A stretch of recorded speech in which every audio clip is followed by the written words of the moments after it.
เอาใหม่อะไรนะคะหมูสับปูอัดค่ะจ้ะกี่กล่องคะกล่องเดียวค่ะ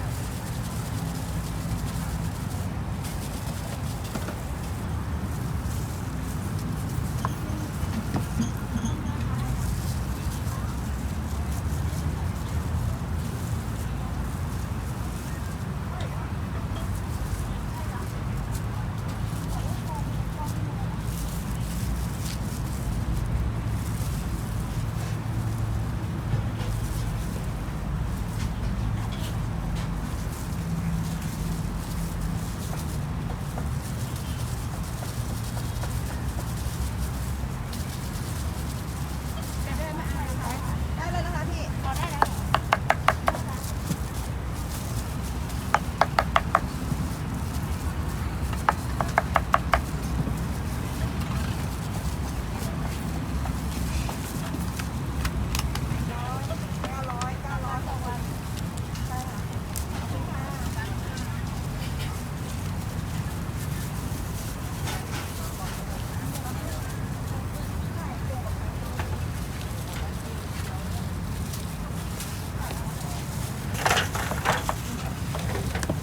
เป็นน้ำจิ้มชุดเมี่ยงเลยนะคะ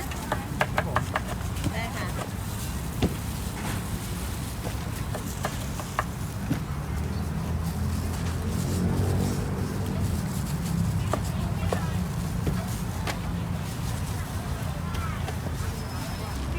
จ้าสับยอไม่ใช่เหรอคะ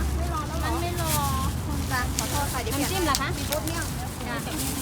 อันนี้หมูสับหมูยอเห็ดหอม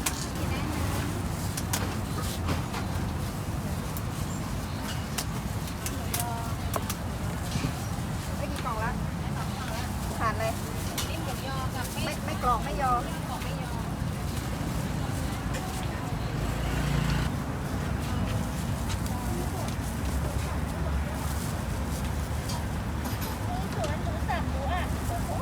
เอาใหม่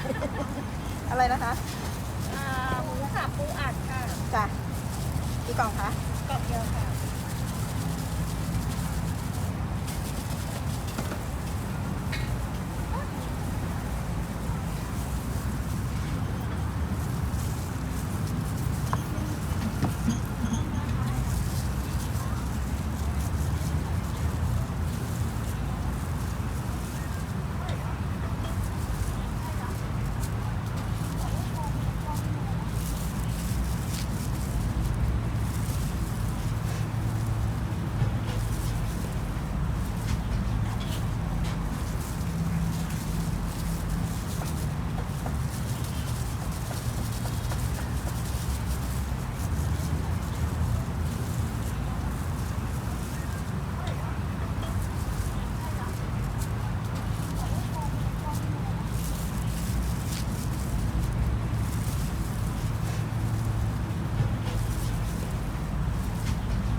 มันเหลืองยัง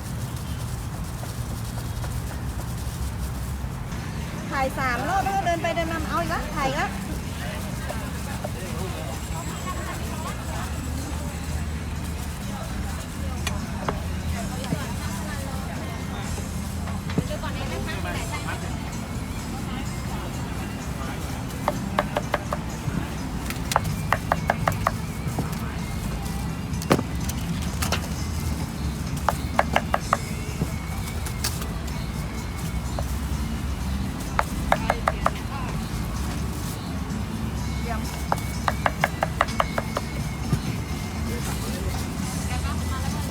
มา5 โมงอ่ะ5 ครึ่ง